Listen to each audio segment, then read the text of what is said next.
Hello everyone and welcome to the Monster Report, a show highlighting those entertaining creatures of film history. Nick Adam Pulling, your host, and we've got a very special box day for you guys today in the new office space. It's still under construction. There's still a lot of things in tubs, still a lot of utilities. You might even hear some water pipes at certain points running because not everything is quite right. We're gonna get this place soundproofed and ready, but I could not wait to get into this beautiful Godzilla Tokyo SOS figure. A lot of you guys have been seeing Tokyo SOS in the theaters, and that's awesome to see on the big screen. I unfortunately did not get the chance to, but Mondo did me an awesome favor here by sending this over for review, and I'm just so grateful to them for doing that. This Tokyo SOS statue, and just get a look at this guy. I mean, that face. This box is absolutely enormous, and the box art is definitely worth it. It's definitely worth keeping, of course. Look at that Mothra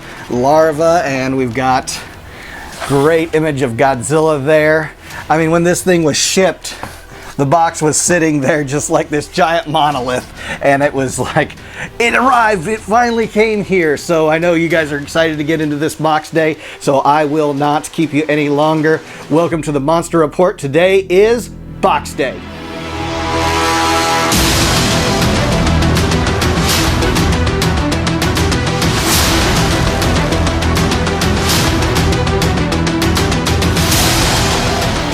Alright, and we're here to unbox this beautiful Mondo statue of Godzilla Tokyo SOS. Before we get into this, I want to make sure everyone understands that you gotta like, subscribe, comment, all those great things. Check out the merch that we have. It's available in the description.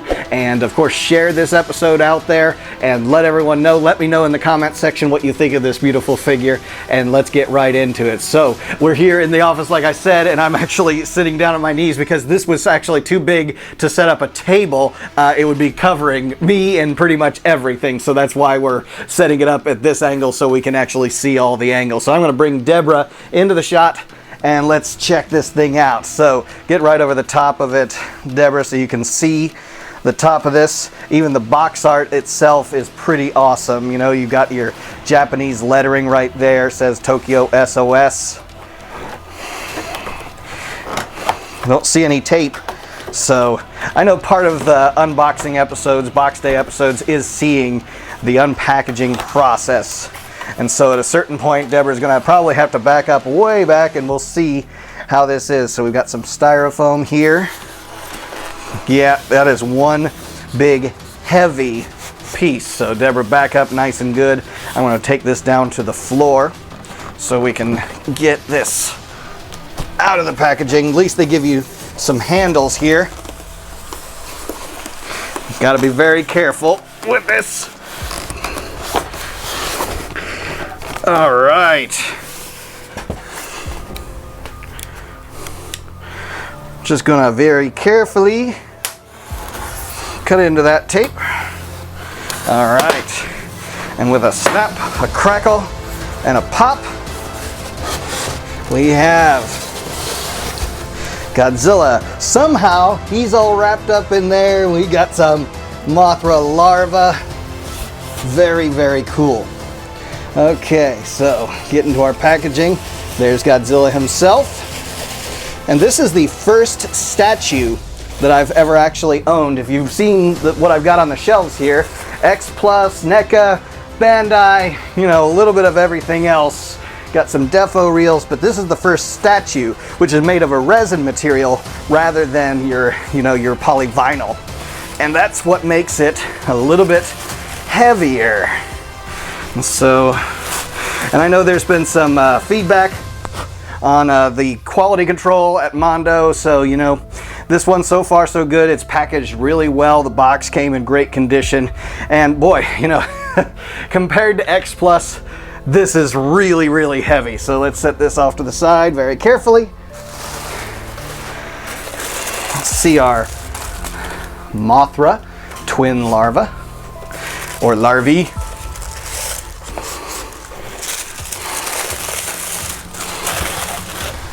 And there's the two Mothra. Just like the twin fairies, we have twin Mothra.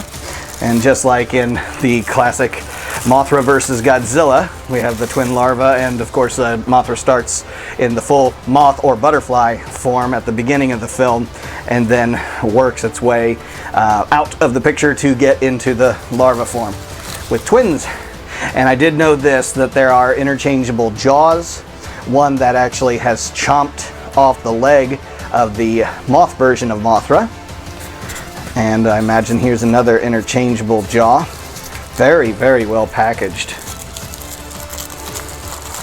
Okay, another interchangeable jaw, and likely one of these is for the flame breath that they give you, which, speaking of the flame breath, there it is. Okay, so I was wrong. So there is the head fully formed with the ready to go with the flame breath actually in there, and this is not removable. See what else we have. Get these guys out of the way, and we'll get these fully assembled. Okay, we have the jawline there, the two jaws. Let's see if we have another. Yep, there we are with another jaw. And what have we got there? Oh, we have very carefully, oh, this may be something that was damaged in shipping. So, you know, Mondo, you know, just one of those things that's part of the review. Good, bad, indifferent, good, bad, and ugly.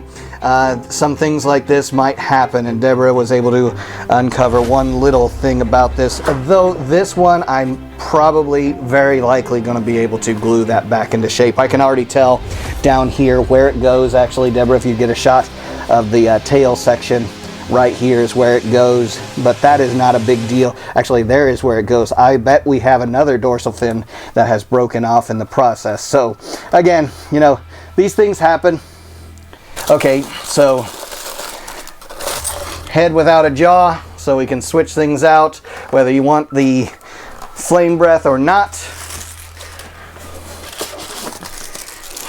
And we have tail section. Actually, there are two tail sections, so these are going to be interesting how that all forms together and fits together. In fact, actually, I already know what's going on here. So this tail section is whether you want to just have Godzilla plain and the Mothra larva just sitting on the base. This one would be if you actually want to have one of the Mothra larva actually biting the tail of Godzilla. So that should be interesting to see what that looks like.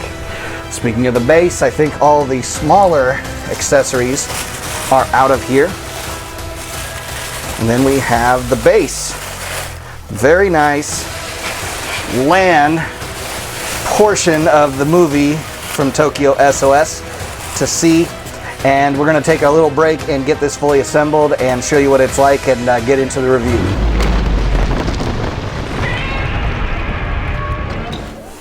And we're back, and I lied to you a little bit. I actually decided that instead of having it fully assembled, I want to show you the process of assembling this and give you the kind of the view of what it looks like when we have all the parts. And when you're assembling this, of course, you can set this up in different ways to meet kind of your desires. So one of the things that I mentioned actually in unpacking this is that we do have a slight bit of damage. I'll get a close-up shot of that so you can actually see what that is. That's, again, not a big deal. It is a quality control thing, Mondo, but again, that's part of packaging, that's part of shipping. It's bound to happen every once in a while, but it's damage that I'm pretty sure that I can actually fix on this. Again, being this first statue, I'm already, you know, thinking, where's my hair dryer? I don't need to get the hair dryer out to adhere the tail or any other parts on this, because this is not, this is a resin kit, not a X Plus soft vinyl. And you'll notice already that we have the bottom of the foot there, and that is how we mount it to the base.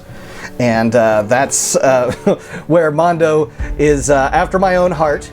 They do not have instructions. Whereas X Plus has, you know, even a little card of instructions, Mondo has 0 instructions. And I always like to throw the instructions away anyways, because real men don't need instructions, right? My kids think that daddy's nuts, and sometimes they throw away the instructions before I have the chance to look at them. And so now I'll say this. There we go. You have to get that peg that's in the bottom of his foot directly on the square that it sits in, otherwise it won't go in. You kind of think that you have to wiggle it in there, but once you get the angle correct, it should be no problem. And should we leave him headless? What do you think? I doubt it. And so there's this beautiful, beautiful detailed head there. We're gonna get him with the atomic breath coming out. Just as simple as that. And that is magnetic, actually. So little magnet in there, and once it's in there, it's nice and sealed. You see how well that seals up. So very nice. Okay, so decision. I'm actually going to, for the first setup of this, I want to see what he looks like with the Mothra larva on his tail. Let's see what that is like. So peg in there. This is the kind of instructions that I love because it is not difficult at all to set up, because you should be able to figure out that that Mothra with the mouth open is the one that will fit on the peg for the tail. Very nice. And just, of course, overall looking at this, it's just such a well put together. We're going to get some close-ups and into the details on this too, and kind of give it a little love and appreciation for what is going on with this, the paint and the just overall sculpt. And so there's our Mothra larva on the base, and we are pretty much set with that look to Godzilla. And so looking into it, of course, we could set him up in different ways. I'll show you those different poses. And so we might want to switch out the head. We might want to put the larva on the base and switch out the tail with a different one. In fact, this larva, I'm not sure exactly where you might put him on the base. There's a lot of different ways that you could set him up. Of course, you could just set him up in front, you know, on the shelf when you get him up on the shelf. Switch out the heads here.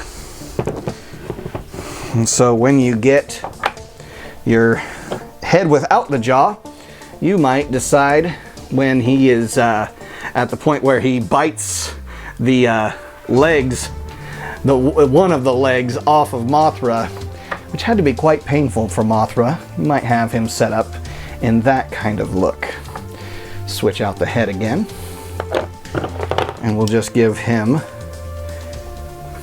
more of a closed mouth look.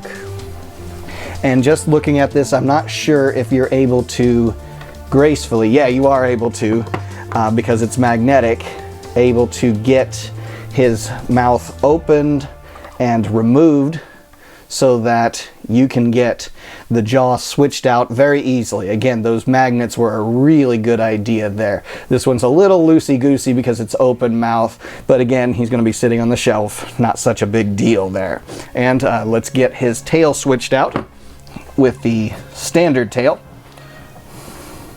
Now this is not magnetic. This peg just seems to be in there very firmly. So let me get two hands on that. And we will get him set up with the standard tail without a Mothra larva biting on that. And then we have this look for him. So, and actually a little detail that's going on down here on the base. Let's start getting in some of the detail. And Deborah, if you can get a shot of that here. So we have some wreckage from Mechagodzilla, actually. So in the Godzilla against Mechagodzilla, of course, they talk about Kiryu or Kiryu or however they pronounce it. And in the next one, they just say it's Mechagodzilla. Okay, I always call him Mechagodzilla. That's what he is. You know, he goes back. He's Mechagodzilla.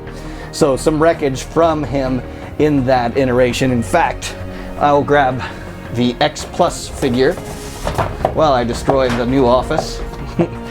I had things all set up perfectly, but there is what would be, you know, the portion of his attack weapons that he uses that would become the wreckage on the base there. So very cool. We actually have two versions of the X Plus Mechagodzilla that are kind of going on right here, the heavy arms version and the version without the extra armor there. So let's get back to the detail on this.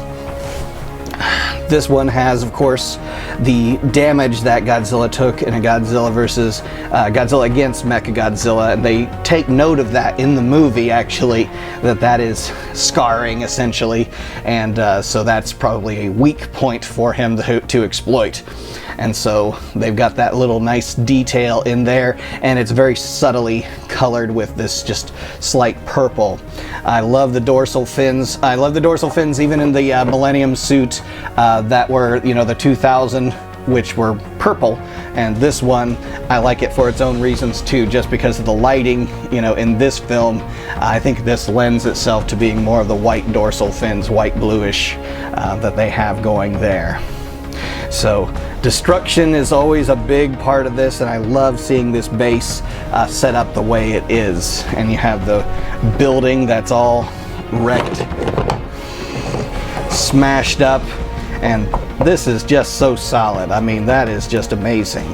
Resin has a different look to it when you get into the detail too. So X Plus, of course, with its PVC, just has, I don't want to say a finer detail to it, but the minute kind of etchings that can go into that. Whereas this resin, it won't be able to get too small, because you get too small in that, you're going to have what we had, which was some breakage in the pieces. Even these dorsal fins back here are very sharp. They're almost a stone, which resin, is very much like that. Okay, so this is just very sharp.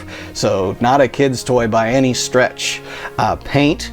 Amazing how they're able to paint this and get the texturing and all of the little minute details. A paintbrush has to hit this, obviously, not just machine, painted. So I can definitely tell that they put the extra care that goes into this. Little portions of his dorsal fins, you might see a little bit more glossy kind of look to it. I don't know how well that will show up on camera, but we'll see. Of course, Godzilla's face, about as movie accurate as you can get if it's in focus there. Great, yeah, great shot of that. Love seeing the detail in the eyes. The eyes really peeks into the soul of who Godzilla is there. So yeah, they're able to get that. It's a very yellowish orange kind of tint in his eyes, and they worked really well with that. This is one of the few Godzillas, of course, that you do get ears, and so they got that little detail in there as well. Looking at it overall, of course, you've got that charcoal look that Godzilla is known for. Not green, charcoal. And so they definitely have that with a slight blue, because lighting is a big part of paint as well, and so how he might be lit at night. Of course, in artwork you can really take some liberties with that and have him look blue like that against the black sky that you have and the orange background, but in this kind of case he's going to be sitting on a shelf, and so you don't want him lit up maybe with too much blue going on, but you definitely have some blue going on in the dorsal fins back here, and I'll turn him so you can see that a little bit better. And they have the shading that goes into the interior of it. Very nice little details that they have there.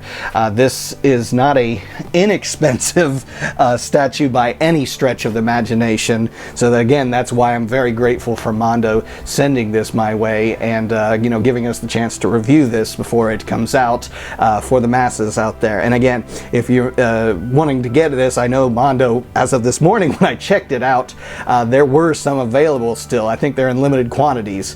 But again, this would be for the serious collector. This would not be for someone who's just a casual collector. You definitely would want to take this very seriously. But again, some Godzilla fans like you and I are probably willing to spend that much on this. But of course, when we start spending it in X Plus here and X Plus there, and NECA, Bandai, SH Monster Arts here and there, it starts getting quite pricey. Let's take a look at the larva. Actually, these are such a cool design, and they really captured what we know is from the Showa Godzilla series. They did that in the movie, just didn't do a lot of changes to the larva. They kept it very much similar, except for I'd say in the mouth here, you know, it kind of opens from the 3 different angles. Well, 4 actually. There's a little bottom kind of lip there going too, rather than just being the 2 sides of the mouth opening sideways like it is. So yeah, they come as a pair. And they didn't just duplicate these 2 designs. They are facing in different directions, but they aren't exactly duplicates, as you can kind of tell going up and down them. But you know, very nice details. They even thought about the bottom of the figure, which is not something that's going to be seen, and to be able to put that in there, you know, to leave it out would be a cost saving. But they didn't do that because they know, of course, we're probably going to be picking it up, moving it in different angles and poses, so you might actually want to see what the bottom of it actually looks like. A lot of your X Plus figures make sure that the bottom of the feet sometimes get that detail. Sometimes they do, sometimes they don't, depending on what it is. I always like the red eyes there in the Mothra larva look. They are serious. They are, of course, the foe that has been the only ones really to say they've defeated Godzilla on their own.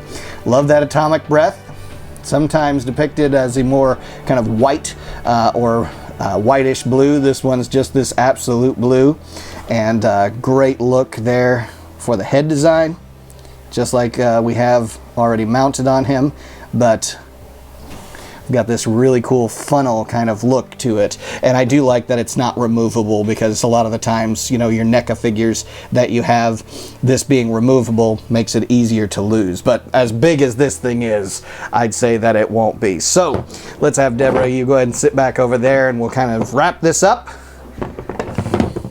And again, thanking Mondo so much for this. I'm very appreciative, and I know you wanted an honest review, and again, I'm going to give my honest opinion that this is overall well worth, you know, every penny, every dime that someone would spend on this. And so I do appreciate you sending this to me, and this one is going to be part of the collection forever. I mean, I'm going to have this forever because, again, being a statue, it really sets itself off from the X Plus figures. But if you think about scale, because scale is definitely something we Godzilla fans like to think about. There's your X Plus Mechagodzilla right next to him, and the scale is just perfect. So it's not as if he's going to be, you know, doesn't belong in the collection next to the X Plus figures. So you can definitely set yourself up with a nice little diorama of your Tokyo SOS, and you know, make it really worth your while. So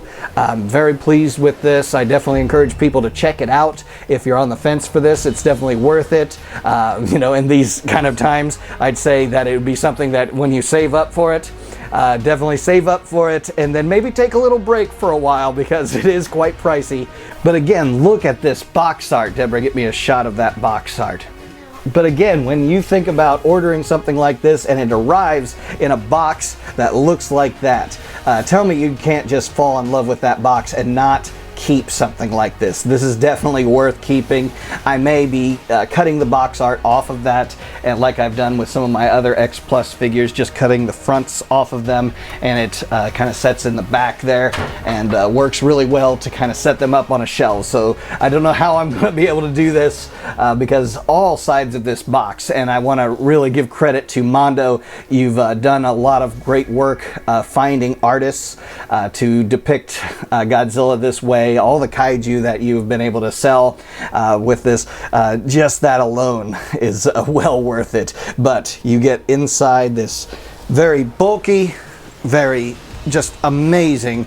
Love this figure, love this setup that we have here on it. A lot of your times you might not get something like this unless you're a model kit builder, and I tip my hat to those model kit builders, because they do something I can't, which is paint and get the detail, get the texture, all of the things that go into this. So we're going to wrap this up, and I want to say thank you so much again to you for subscribing, liking, commenting on these videos, and supporting the Monster Report. We're very close to that 100,000 subscriber mark as of the time of this video, and I just want to get to that point, and it's because of you and your support of this channel that we've been able to do that. So again, check out Mondo, see what they've got, and we will catch you on another episode of Box Day here on the Monster Report. We'll catch you next time.